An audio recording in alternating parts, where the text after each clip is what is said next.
All right, so I got a little update. I got the passenger side cylinder head off, um, and I don't see any damage. At least to the naked eye, I don't see any damage. So, um, yeah, I don't know. It's it's a weird one, guys. Um, yeah. So if we look at the cylinder head here, this is the passenger side cylinder head. Normally, you would see witness marks at the bottom of the valves right here where it would contact the piston. And as far as I can tell, I don't see anything. And this looks like this valve maybe got hot at some point, but I do run, I do run two-step on this car, ignition cut two-step. So that kind of does put a beating on like the turbo and the exhaust valves and everything like that.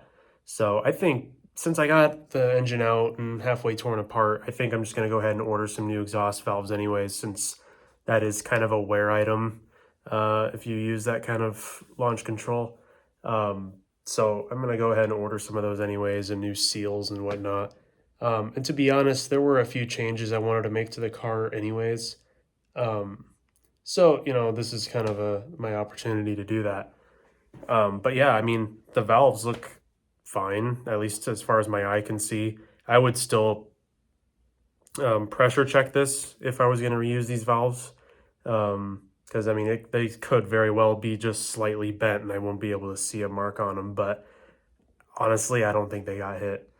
Um, I probably could have retimed it in the car and tried to run it, and it probably would have fired up and been just fine.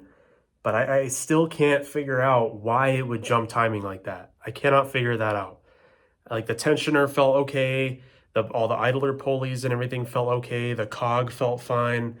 Um, yeah, I mean, I'm stumped on that. I'm honestly gonna buy a new kit. I don't really trust this kit because if there's some weird intermittent problem with this tensioner or something, I don't want it to happen again and then actually cause more damage. Oh yeah, a couple people said check the cam dowel, the keyway dowel here. So this is that exhaust cam that slipped on timing. Um, Dowel's still there. Looks fine. Here's the sprocket. And these are all four sprockets are metal on these ears. But yeah, there's that sprocket. I don't see any damage to the hole there. So I have no idea, guys. I have no idea what would have caused that. I have a hard time believing that trailering it would have done something like that, unless, like I said, it somehow turned the engine backwards enough that it would create slack in the belt and maybe jump the loaded cam. You know what I mean? And it's just a weird one. This is a weird one. I've never seen this happen. But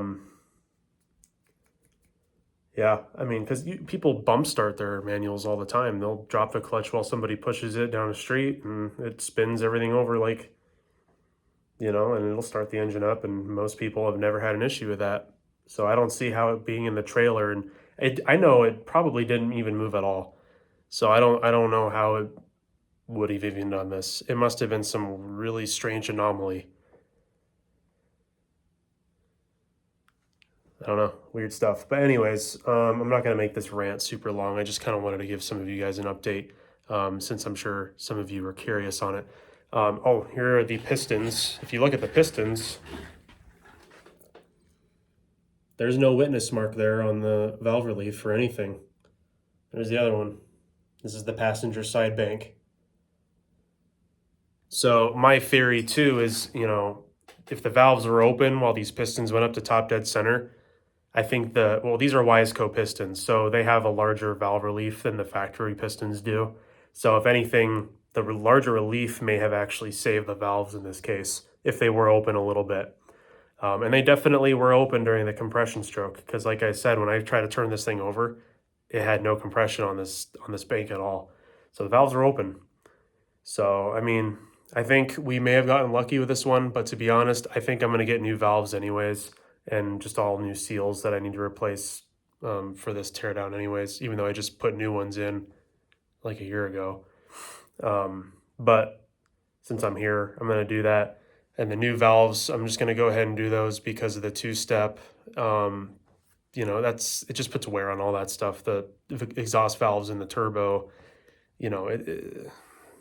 I race the car and use that a lot. So um, I'm just going to go ahead and do those while I'm here.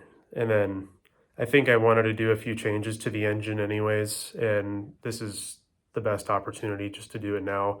I was just kind of hoping to do it during the off season, but hey, here we are. So yeah, here's a little update. If I find anything else, I'll definitely let you know, but I'm still stumped. I'm stumped on how that would even happen. So, all right, there's my almost 6-minute rant. Thanks for for tuning in.